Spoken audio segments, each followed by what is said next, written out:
जमात इस्लामी हिंद के vice president engineer Salim साहब हमारे साथ हैं। वक्फ बिल जो था वो अब कानून बन चुका है। जमात इस्लामी हिंद मुस्लिम पर्सनल बोर्ड के साथ खड़ी रही है, बल्कि सबसे आगे बढ़ चढ़कर हिस्सा लिया और जो पूरी तहरीक चलाई गई, जो मुहिम चलाई गई, उसमें पेश पेश रही। अब जमात इस्लामी हिंद का क्या स्टैंड है?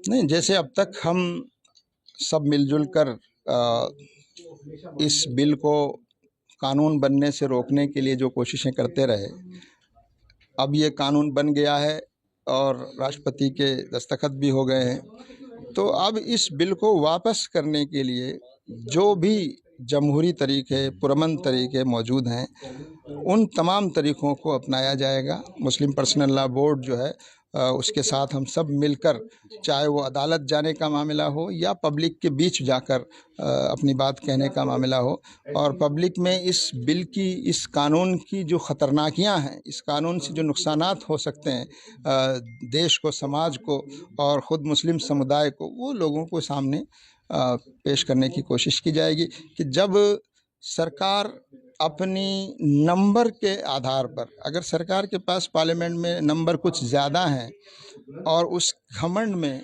वो लोगों को मैनेज करके कोई ऐसा ख़तरनाक कानून बना लेती है विरोध के बावजूद, यानी हम शुक्रिया अदा करते हैं उन तमाम सांसदों का जिन्होंने इस बिल के विरोध में वोट किया है और इस बिल के विरोध में आवाज़ उठाई। 232 सांसदों ने लोकसभा में और 95 सांसदों ने राज्यसभा में। इतने बड़े विरोध, और जिस समुदाय के लिए यह कानून लाया गया, उस समुदाय का पूरे देश भर में विरोध के बावजूद सरकार ये दावा कर रही है कि ये मुसलमानों के फेवर में है। इंजीनियर साहब, और बात यही है कि इस सरकार जो है, वो हुकूमत जो है, ये पूरी तरह से ये बताने में मतलब कोशिश कर रही है कि ये सरकार मुसलमानों के मफाद में है और ख़ास तौर पर पसमादा मुस्लिम या गरीब मुसलमानों के मफाद में है।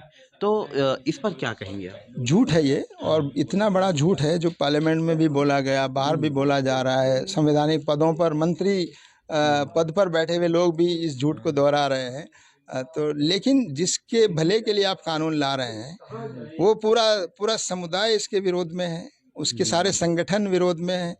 कुछ थोड़े बहुत जो चापलूस किस्म के और सरकारी लोग जो उस पार्टी के आसपास घूमते हैं, उनको लेकर आप ये माहौल बनाना चाहते हैं अपने मीडिया के ज़रिए कि देखो मुसलमान तो खुश हो रहा है। तो ये झूठ है, और इस झूठे परसेप्शन को बड़ी तादाद में जो वक्फ बोर्ड है उन्होंने भी साथ वो तो दिया और सरकारी हिमायत हैं, की। वो तो सरकारी हैं ना। वक्फ बोर्ड जो हैं उसमें तो सरकार के लोग ज़्यादा हैं, सरकारें नॉमिनेट करती हैं, सरकारें वो करती हैं।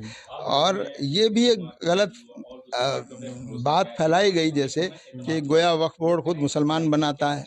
वक्फ बोर्ड सरकारें बनाती है और वो सरकार के ज़रिए से बनाया, गठित किया गया बोर्ड होता है। उसमें चुने हुए एमएलए होते हैं, चुने हुए एमपीज़ होते हैं, दूसरे और लोग होते हैं जो मेंबर होते हैं हाँ। उसके बाद लेकिन अब जो संशोधन लाया गया है उसमें इलेक्शन के बजाय नॉमिनेशन जो है वो बढ़ा दिया गया है कि अब सरकार के जो पसंद के लोग हैं वो उसमें रहेंगे। फिर ये भी कह दिया गया कि कम से कम 2 नॉन मुस्लिम भी रहेंगे। फिर ये कहा गया कि मेंबर्स में इतनी महिलाएं और इतने लोग रहेंगे और वो किसी भी धर्म के हो सकते हैं।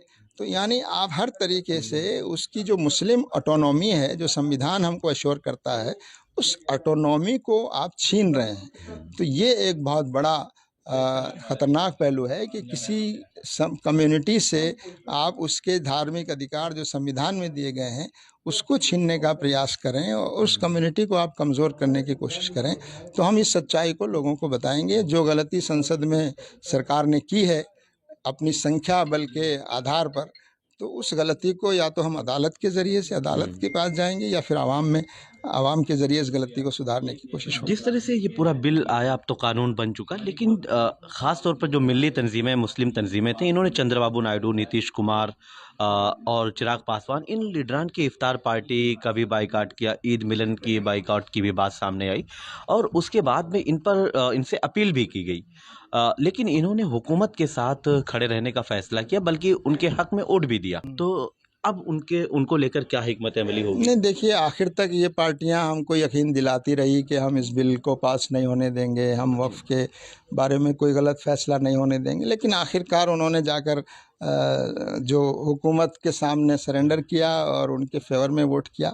तो अब आवाम के सामने ये चेहरे एक्सपोज हो गए हैं, इन पार्टियों का असल चेहरा सामने आ गया है कि अपने थोड़े से फ़ायदे के लिए कितना बड़ा ये नुकसान पहुंचा सकते हैं। तो आवाम भी इसका ख्याल रखेगी और यकीनन मुझे ऐसा लगता है कि वक्त आने पर इन पार्टियों को बहुत ज़्यादा राजनीतिक नुकसान भी इन पार्टियों को उठाना पड़ेगा, ऐसा मुझे लगता है। बस आखिरी सवाल कि जिस तरह से ये बिल अब कानून बना, उसके बाद में अब तैयारी चल रही है, कई वहाँ पे अर्जियां भी दाखिल कर दी गई हैं अदालत में, सुप्रीम कोर्ट में। जमात इस्लामी को क्या लगता है कि किन पॉइंट्स पे और ख़ास तौर पे कितनी कामयाबी मिलेगी अदालत में जाने के बाद? नहीं, देखिए, उम्मीद कभी नहीं छोड़नी चाहिए। ये देश एक लोकतांत्रिक देश है, यहाँ की अदालतें यकीनन अदालतों पे भरोसा होना चाहिए, लेकिन गलतियाँ सब जगह हो सकती हैं, अदालत से भी हो सकती हैं, पार्लियामेंट में भी हो सकती हैं। लेकिन हम हर वो रास्ता अपनाएंगे जो डेमोक्रेटिक कंट्री में, लोकतंत्र में जो रास्ते मौजूद हैं गलती को सुधारने के, तो हम अदालत को भी पहुंचेंगे, अदालत तक भी अप्रोच करेंगे और आवाम के सामने भी जाएंगे। जी, शुक्रिया। इंजीनियर सलीम साहब का कहना है कि जिस तरह से ये कानून बनाया गया है वक्फ बिल को लेकर, इसको लेकर हम अदालत भी जाएंगे और आवाम के दरमियान भी जाएंगे। मैं निसार अहमद खान, भारत एक्सप्रेस, दिल्ली। हमारी वीडियो आपको पसंद आए तो लाइक कीजिए, शेयर कीजिए और सब्सक्राइब कीजिए। साथ ही कमेंट बॉक्स में अपनी राय भी जरूर दें। और हां, अगर फेसबुक पर आप वीडियो देख रहे हैं तो हमारे पेज को फॉलो करना ना भूलें।